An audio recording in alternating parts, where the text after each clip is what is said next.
trouva une solution et le souda de nouveau sans le refroidir brutalement dans l'eau. Thomas, de son côté, fut pris dans une course contre la montre impitoyable. Il peina à percer son matériau de manche et manqua cruellement de temps pour adoucir les contours de sa garde. Lorsque le chronomètre s'arrêta, l'épuisement se lisait sur leur visage. Mais aussi une immense fierté d'avoir tout donné. Lors de l'évaluation finale, la dague et le couteau de Bill passèrent les épreuves avec brio. Ces armes, bien que massives, étaient d'une redoutable efficacité et totalement sécuritaires pour l'utilisateur. En revanche, lorsque le juge saisit l'arme de Thomas, il constata que le manche inachevé et la garde non polie présentaient un risque de blessure grave pour la main qui la tenait. Par mesure de sécurité et d'équité, les juges ne purent tester l'arme de Thomas. Thomas fut éliminé, mais il partit avec le sourire, conscient qu'avec quelques minutes de plus, son œuvre aurait été exceptionnelle. Il se montra extrêmement fier de son parcours. Bill fut couronné meilleur forgeron de cette édition spéciale, remportant à son tour le prestigieux titre et le chèque de 10 000 $. Les larmes aux yeux, il réalisa que ce rêve, né dans la chaleur de son petit atelier domestique, venait de s'accomplir de la plus belle des manières. C'était une victoire célébrant le travail acharné, l'apprentissage continu et la magie éternelle de la forge. Un art ancien qui continuait d'unir les cœurs et d'élever les esprits dans un éclat de lumière et d'acier. Sous les lumières chaudes et réconfortantes de la grande forge, une atmosphère de camaraderie et de passion flottait dans l'air. C'était un lieu magique. Un sanctuaire où le feu purificateur rencontrait le métal brut pour donner naissance à des œuvres d'art fonctionnelles, forgées par la main de l'homme. Le tintement clair des marteaux sur les enclumes résonnait comme une symphonie joyeuse. Une ode à la créativité et à la persévérance. 4 hommes, unis par un amour inébranlable pour la forge, se tenaient prêts à partager leur talent avec le monde. Il y avait tout d'abord Paul Raspe, un ingénieur électricien de 42 ans au sourire bienveillant, qui avait consacré de longues années à travailler pour des projets spatiaux grandioses. Pour lui, la forge était une extension naturelle de la science. Un équilibre parfait entre le traitement thermique et la beauté physique. À ses côtés se trouvait Cody Adelson, un jeune homme plein de vie de 29 ans, qui, bien qu'amateur depuis seulement 2 ans, possédait une étincelle de génie et une soif d'apprendre inextinguible. Il y avait aussi Tim, dont le cœur battait au rythme des leçons apprises auprès des plus grands maîtres. Et enfin Gary Riemann, le Benjamin du groupe du haut de ses 23 ans.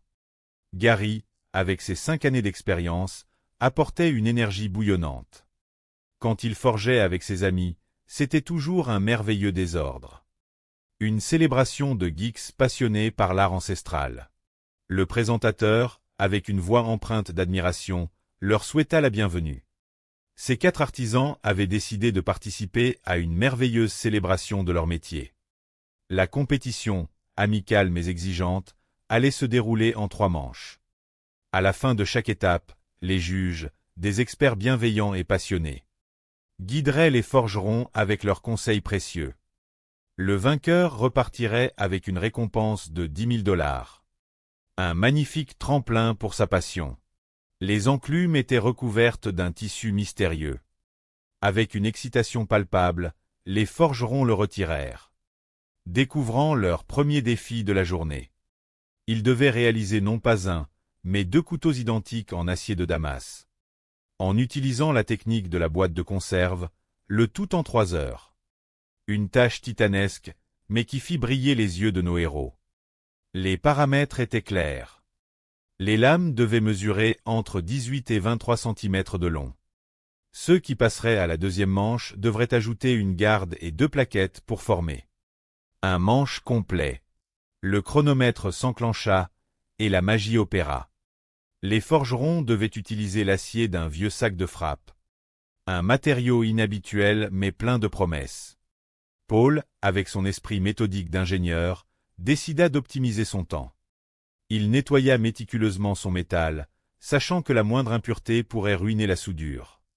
Cody, de son côté, frotta vigoureusement l'intérieur de ses boîtes avec un solvant doux. Une précaution intelligente pour assurer une fusion parfaite. Chaque forgeron y mettait tout son cœur. Paul plaça de petites billes d'acier dans l'une des boîtes et des morceaux plats dans l'autre, espérant créer des motifs poétiques et homogènes. Gary, porté par son enthousiasme débordant, prit le risque de souder sans nettoyer en profondeur. Il avait confiance en son étoile. Dans la chaleur étouffante mais réjouissante de l'atelier, les boîtes furent enfournées dans les forges rugissantes. L'attente fut un véritable exercice de patience. Il fallait atteindre la couleur parfaite, celle du beurre fondu, indiquant que l'acier était prêt à fusionner pour ne former qu'un. Tim obtint le premier la couleur idéale. Avec une douceur presque maternelle, il pressa sa boîte sur les 4 côtés. Une belle soudure solide. Cody suivit, tout aussi délicat avec la presse hydraulique. Mais lorsque Gary passa à la machine, l'impatience de la jeunesse lui joua un petit tour. Il utilisa une pression un peu trop forte. Des petites fissures d'amour-propre apparurent sur son bloc d'acier. Refusant de baisser les bras, il s'acharna à combler les vides avec de la poudre d'acier. Une solution créative pour éviter de perdre son travail. Le temps filait, joyeux et implacable. Il ne restait que 60 minutes. Les forgerons étiraient maintenant leur métal avec une grâce infinie. Paul maniait la machine avec une aisance remarquable, façonnant les pointes de ses futures lames. Bientôt, vint le moment tant redouté et espéré de la trempe. Ce choc thermique qui donne à l'acier toute sa force et sa résilience. Cody plongea ses lames dans l'huile, observant une légère déformation qu'il se promit de corriger avec tendresse.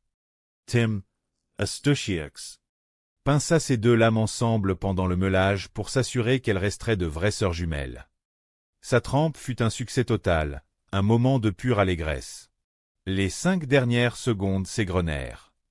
Les outils furent posés dans un grand soupir de soulagement collectif. Les juges, avec leur regard expert et encourageant, examinèrent les œuvres. Tim présenta des lames aux émoutures légèrement irrégulières, mais d'une épaisseur généreuse permettant toutes les corrections. Paul offrit un travail splendide, l'acier était solide, les motifs superbes. Cody dévoila des lames presque parfaites, droites et lisses. Malheureusement, le destin fut moins clément pour le jeune Gary. Les délaminations sur son bloc d'acier avaient laissé des traces trop profondes. Avec beaucoup de bienveillance, les juges lui expliquèrent que ces lames nécessiteraient trop de travail par rapport à celles de ses camarades. Gary quitta la forge sans amertume, fier de son parcours.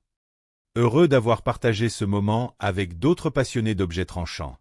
La deuxième manche débuta sous les meilleurs auspices pour les 3 forgerons restants. Ils avaient 2 heures pour habiller leurs lames jumelles. L'exercice du manche et de la garde demandait une précision d'orfèvre. Tim, chanceux, possédait des lames en acier inoxydable et des gardes en laiton. Des matériaux nobles et résistants. Paul, avec sa sagesse habituelle, opta pour des gardes plates qu'il souda délicatement. Malgré quelques sueurs froides lorsqu'il réalisa qu'il en avait fixé une à l'envers. Un petit rire intérieur, et il corrigea le tir. Cody rencontra un petit obstacle avec un rivet récalcitrant qui se tordit dans le bois. Avec un calme olympien, il décida de couper le rivet et de percer un nouveau trou, espérant que la résine ferait des miracles. Un petit incident survint lorsqu'il s'érafla légèrement le doigt sur la bande abrasive. Rien de grave, un simple pansement posé par les anges gardiens du plateau. Et il repartit de plus belle, le sourire aux lèvres. À la fin de cette manche trépidante, les juges testèrent la solidité des créations.